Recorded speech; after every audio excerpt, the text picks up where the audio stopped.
एक press conference के माध्यम से जम्मू कश्मीर की जनता को और जम्मू कश्मीर सरकार को सभी मीडिया के माध्यम से हम ये कुछ बातें रखना चाहते हैं, कुछ फैक्ट्स रखना चाहते हैं। जो पॉलिसी गवर्नमेंट ने लाई 2021-2022 के लिए, जिसमें उन्होंने ये ई ऑक्शन का प्रावधान रखा था और उसका मेन ऑब्जेक्टिव, मैं तो सो कॉल्ड मेन ऑब्जेक्टिव कहूँगा, जिसमें उन्होंने कहा था कि जो जम्मू वाइन ट्रेड में जो माफिया है, कार्टेलाइजेशन सिस्टम है, जो बड़े बड़े लोग जिन्होंने 10-10, 12-12 लाइसेंस रखे हुए हैं, उनको ख़त्म करना है और एक ट्रांसपेरेंट सिस्टम लाना है। हमने एक ईमानदारी का सिस्टम लाना है। तो 19 तारीख को जो ऑक्शन सिस्टम था वो कंप्लीट हो गया। लिस्ट सक्सेसफुल बिडर्स की बाहर आ गई है और जब हमने उस लिस्ट को पढ़ा तो हमें कुछ फैक्ट्स सामने आए, कुछ हमने इन्वेस्टिगेट किए, कईयों के ऊपर हमारी इन्वेस्टिगेशन अभी भी जारी है। उन्होंने कहा था कि ये माफिया ग्रुप है इस ट्रेड के अंदर, जिसके पास 10-10, 12-12 लाइसेंस है। मैं आपके माध्यम से यह जम्मू कश्मीर की जनता को और सरकार को बताना चाहता हूं, जिनके बारे में आप कहते थे कि 10-10, 12-12 लाइसेंस है एक परिवार के अंदर, आज उनके पास इस ई ऑक्शन के सिस्टम से 40 से 50 लाइसेंस उनके पास चले गए। बाहर की पार्टियां, बाहर के ग्रुप, जिनके लिए हम कहते थे, सरकार कहती थी कि डोमिसाइल सर्टिफिकेट हमने रखा है कि बाहर का कोई आदमी आ नहीं सकता। हमने तब भी कहा था कि ये डोमिसाइल सिस्टम जो है आपका सर्टिफिकेट का, ये फ्लॉप हो जाएगा, इसका मिसयूज़ होगा। और आज हमारे पास ये इंफॉर्मेशन है कि बाहर की पार्टियां जो आई हैं, जिन्होंने ये domicile system, domicile certificate hire कर उनका मिसयूज़ किया, मैं कुछ नाम आपको बताना देना चाहता हूँ। Messrs Oberoi Fincon private limited, messrs Oberoi advisory services private limited, Anuradha wine traders, messrs Teen Murti associate private limited, messrs Agarwal property mart private limited, Poonam wine trader. ये कुछ ऐसी पार्टियां हैं जो हमारे जम्मू कश्मीर के बाहर की पार्टियां हैं और जिन्होंने यहाँ के भोले भाले कुछ लोगों को पैसों का लालच देकर उनके डोमिसाइल सर्टिफिकेट इस्तेमाल किए हैं। ये हमारे पास एक लिस्ट है, हम बताना चाहते हैं, जिनके डोमिसाइल सर्टिफिकेट मिसयूज़ किए जा रहे हैं।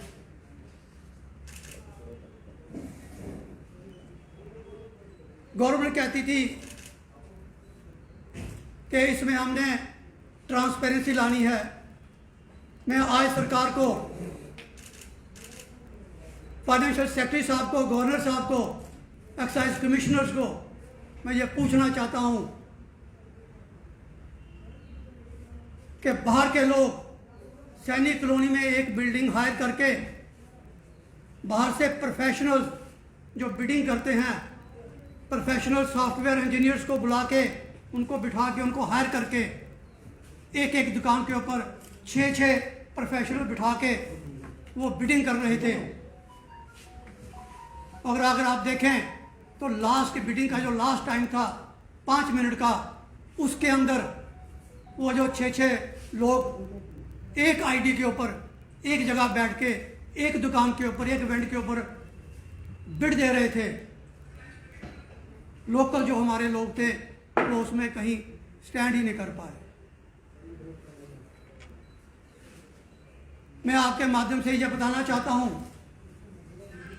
कि बिड का अमाउंट उस स्तर पर गया है 3 करोड़, 3 करोड़ 20 लाख, 2.5 करोड़, 1 करोड़ से ऊपर ज़्यादा दुकानें गई हैं।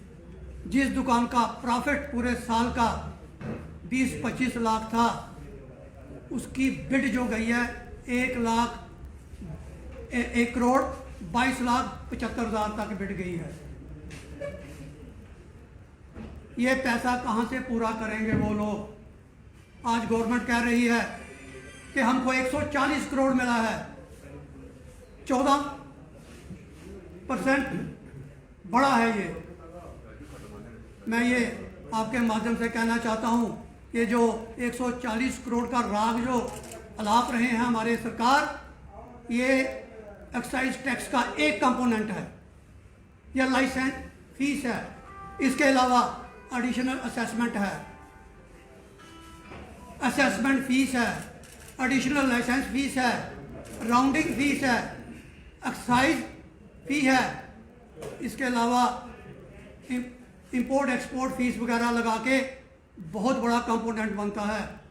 पिछले साल 1400 करोड़ से ऊपर रेवेन्यू हमने दिया था, तो ये तो 140 करोड़ की बात कर रहे हैं। जिन्होंने 20 लाख जिस दुकान के ऊपर प्रॉफिट था, उसके ऊपर अगर 1.5 करोड़ की या 2 करोड़ की बिड दी है, वो अपना पैसा कहाँ से पूरा करेंगे? वो पैसा पूरा करेंगे लो क्वालिटी की शराब बेचकर, वो पैसा पूरा करेंगे पंजाब से, हरियाणा से बाहर की शराब यहाँ बेचकर, और यहाँ का जो कोटा फिक्स किया इन्होंने कंट्री लिकर का, वो यहाँ से लेकर पंजाब में, हिमाचल में, नेबरिंग स्टेट में उसकी स्मगलिंग करेंगे। नंबर 2 का काम करेंगे। और मैं ये दावे से कह सकता हूँ, तब भी ये अपना रेवेन्यू पूरा, अपना ये जो इन्होंने बिड लगाई है उसको रिकवर नहीं कर पाएंगे। गवर्नमेंट कहती थी कि नया निज़ाम लाएंगे, ट्रांसपेरेंसी लाएंगे। कहाँ ट्रांसपेरेंसी है? अगर आप लिस्ट देखें, कई दुकानों के ऊपर 11 बिडर बैठे हुए थे। वो दुकान 5,25,000 जो बेसिक बिड थी उसके ऊपर हो गई है। अगर 11 लोगों ने वहाँ पैसा भरा था उस एक दुकान के ऊपर, तो फिर बिड बढ़ी क्यों नहीं? इसका मतलब ये सारा सिस्टम फिक्स था, हर एक चीज़ फिक्स करके रखी थी। मैं आपके माध्यम से जम्मू के लोगों को ये कहना चाहता हूँ कि आप हल्की क्वालिटी की शराब पीने को तैयार हो जाए। हमारा ट्रेड जो चल रहा था उसमें आपको कस्टमर को उसकी चॉइस की वाइन भी मिलती थी, बियर भी मिलती थी, विस्की भी मिलती थी। लेकिन अब जो यहाँ शराब बिकेगी वो लो क्वालिटी की होगी और बाहर के स्टेटों से बनी हुई शराब यहाँ आएगी। इसका इफेक्ट हम शुरू से कहते आ रहे हैं कि यह सिर्फ वाइन शॉप का मसला नहीं है, पूरे ट्रेड का मसला है। अब हमारे जो होलसेलर है, हमारी जो लोकल इंडस्ट्री है, ये उसको भी इफेक्ट करेगी। इसके अलावा कुछ सबूत हमारे हाथ लगे हैं।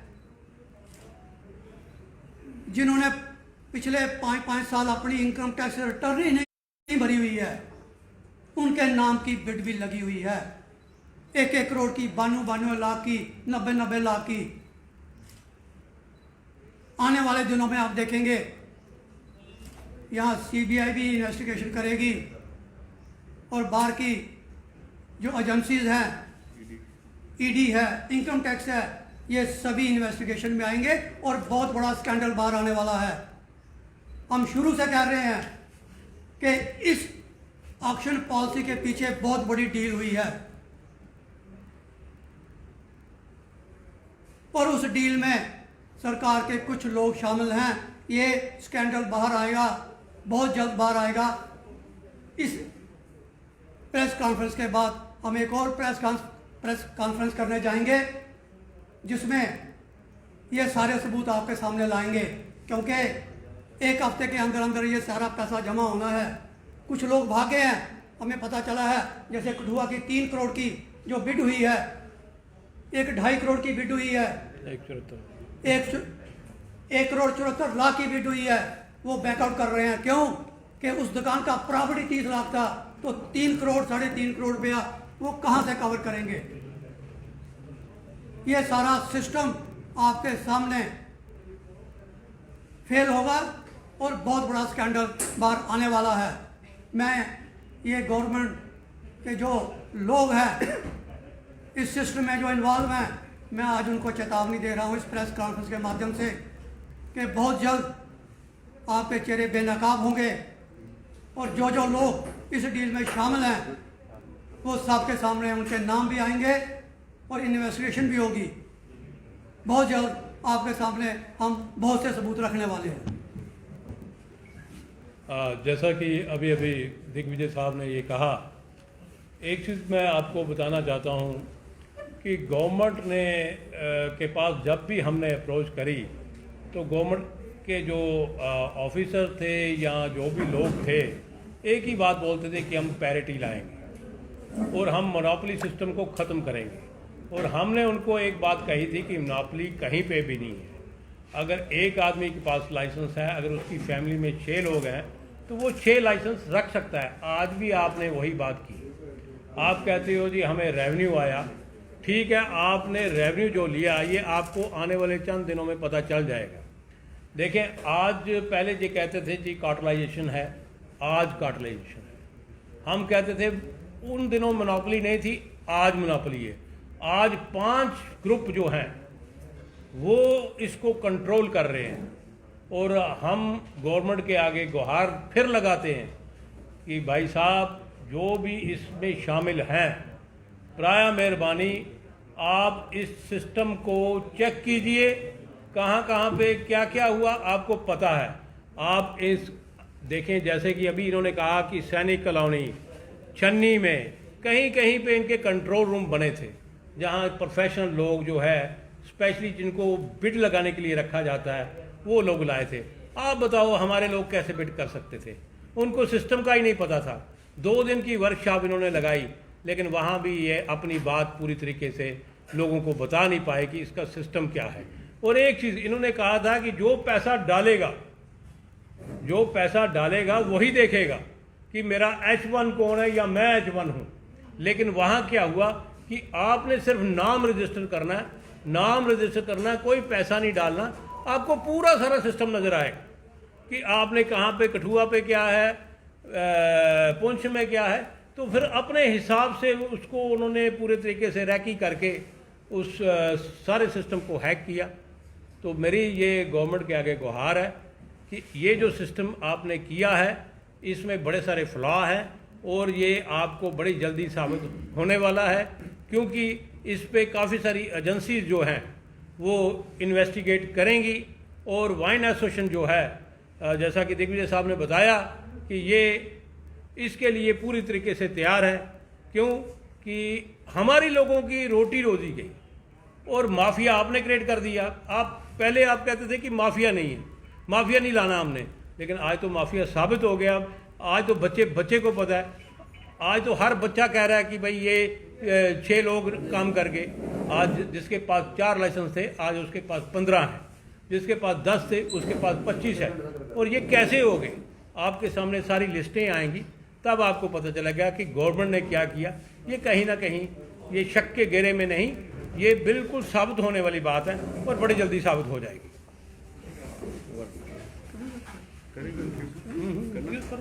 नहीं करो, 2 मिनट।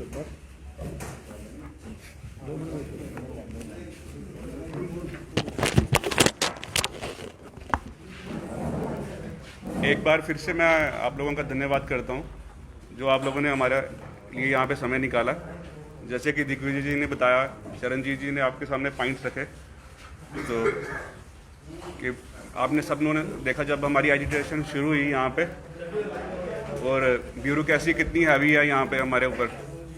ओनली जो 20 एग्जिस्टिंग लाइसेंस थे, जो हम 223 लाइसेंस थे टोटल, उसमें से 20 एग्जिस्टिंग लाइसेंस ही बड़ी मुश्किल से माइनस में जाके अपने लाइसेंस को रिटेन करने में कामयाब हो पाए हैं। बाकी सभी जो लोग हैं वो रोड पे आ गए हैं।